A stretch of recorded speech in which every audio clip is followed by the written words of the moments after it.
वंश न्यूज, दलित पीडित व शोषित जनतेचा खणखणीत आवाज। ज्यावेळेला मीरा भाईंदर मधला प्रसंग घडला त्यावेळेला मी एक ट्विट केलं होतं आणि सांगितलं होतं, व्यापारी आहात, व्यापार करा, आमच्या बाप बनायचा प्रयत्न करू नका। महाराष्ट्रामध्ये मराठीचा अपमान करण्याचा प्रयत्न केला तर कानाखालीच बसेल। मला असं वाटतं जो संदेश आपल्याला द्यायचा होता, इथे येऊन दादागिरी नाही करायची 2000 महिल्यावर येऊन। हा महाराष्ट्र आहे, इथे काय होणार आणि काय नाही होणार हे आम्ही ठरवणार, आमचा मराठी माणूस ठरवणार। इथे वेळ धंदा करायला आलायत ना, गपचूप धंदा करा। इथल्या राजकारणात ट्यावट्याव करू नका। नरेश नरेश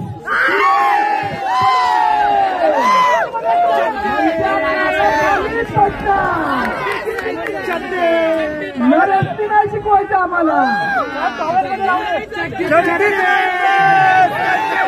नरेश चट्टीत राहायचं।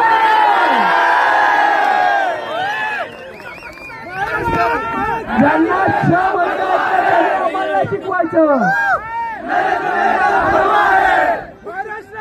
मराठीचा आणि आम्हाला मराठी असल्याचा नुसता गर्व नाही, आम्हाला मान।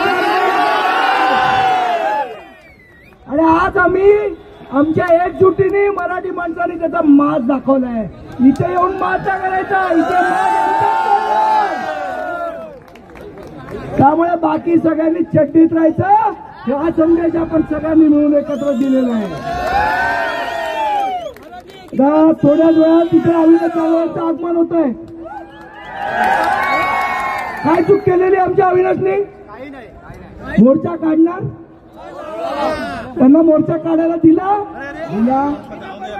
सगळे गुजराती व्यापारी एकत्र आले, त्याच्यामध्ये भारतीय जनता पक्षाचे लोक होते आणि मग तर हे सगळं होतं, त्यांना मोर्चा काढायला दिला। बरं, त्यांना काय म्हणाले मुख्यमंत्री की आम्ही त्यांच्यावर गुन्हे दाखल केले। आम्ही कुठे बोललेलो आमच्यावर करू नका, आमच्यावर पण करा। अस्वलाला एक केस अंगावर आला का, अंगावर केला का? त्यामुळे मराठी माणसाच्या नादाला लागायचं नाही। जर मराठी माणूस चिडला तर काय होतं, त्याचं कसं रौद्र रूप होतं हे सरकारने आज मीरा भाईंदर मध्ये बघितलंय। आणि म्हणून मनापासून इथे जमलेल्या तमाम मराठी लोकांचं मनापासून अभिनंदन करतो।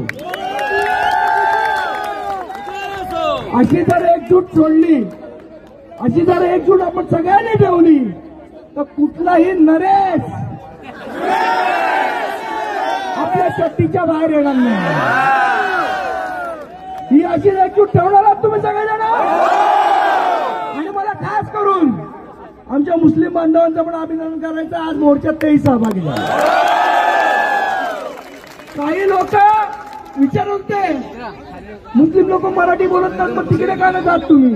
आज मुस्लिम बांधवांनी या मोर्चामध्ये येऊन सांगितलं की हो, आम्ही इथले मराठीच आहोत।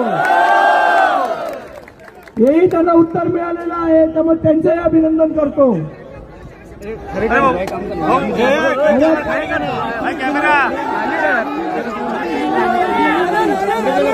ख्रिश्चन समाज सगळ्या समाजातले लोक आलेले, कारण त्यांनी काय सांगितलं, आम्ही सगळेजण फक्त आणि फक्त मराठी आहोत। आणि आम्हाला काय सांगतात, नाही तुम्ही हिंदू नाहीत, हिंदूंना मारताय। हो, आम्ही हिंदू आहोत पण हिंदी नाही, आम्ही हिंदू पण आहोत आणि मराठी पण आहोत। 1947 या भारताला स्वातंत्र्य मिळालं की नाही? तेव्हापासून आपण सगळेजण भारतीय आहोत, पण मराठी भाषा ही 6व्या शतकापासून आहे। म्हणजे आपण मराठी कधी बसतो आहोत? 6व्या शतकापासून आहोत। आज जेव्हा परकीय आक्रमण होतो, भारतीय म्हणून आपण जातो अंगावर, पण जेव्हा मराठी म्हणून आमच्या अंगावर येऊ तेव्हा तुम्हाला आम्ही सोडणार नाही, त्यांनी लक्षात ठेवावं। अभिनय जाधवच्या अकोल्याला जोरदार टाळ्या. व्हिडिओ जास्तीत जास्त लाईक करा, शेअर करा आणि आमचं YouTube चॅनल सबस्क्राईब करा.